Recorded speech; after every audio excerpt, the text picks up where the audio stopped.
In this Python NiceGUI tutorial, we will make a web application with a tree element.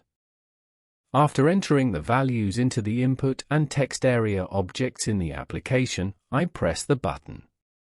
When I press the button, the values are shown in the tree element. More than one data can be shown in the tree element.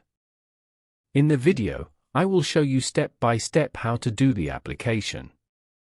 To support us, you can subscribe to the YouTube channel and like the video. First, I will create an input object. I am creating a variable. I send the title of the object to the input function. I save the code file and run it. You can go to this address using any browser. I added the input object to the web page. Now I will add a text area object to the web page. I am creating a variable.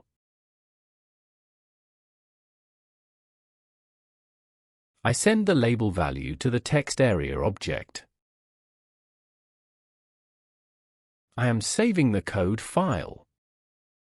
I added the text area element to the web page.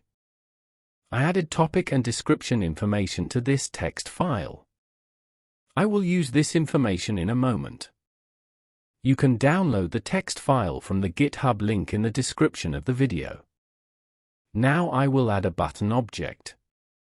I am creating a variable. I send the title, icon, and color values to the button function. I am saving the code file.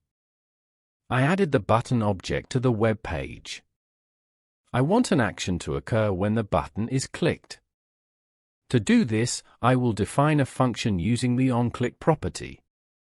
I define the function. I create an empty list. I will create a dictionary object for the function. I send the ID and description values to the object. I can access input and text area objects using the value function. I add the dictionary variable to the list using the append function. Now I will create the tree element. I am creating a variable.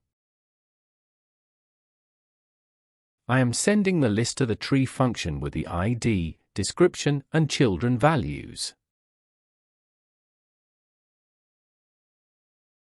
Finally, I update the tree element in the function. I am saving the code file. I will enter the topic and description values and click on the button. The tree element has been created, but it is not working as I want yet. I need to define two HTML codes. I will define HTML codes using the addSlot function. I define the first HTML code for the title of the tree member.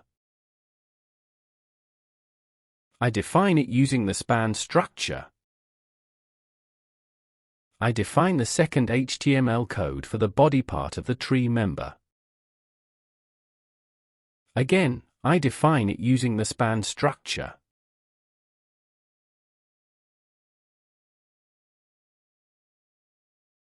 I am saving the code file.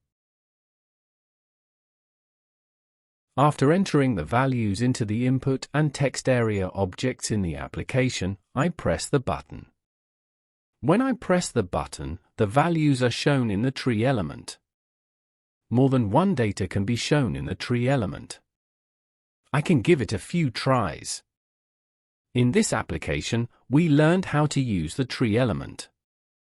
To support us, you can subscribe to the YouTube channel and like the video.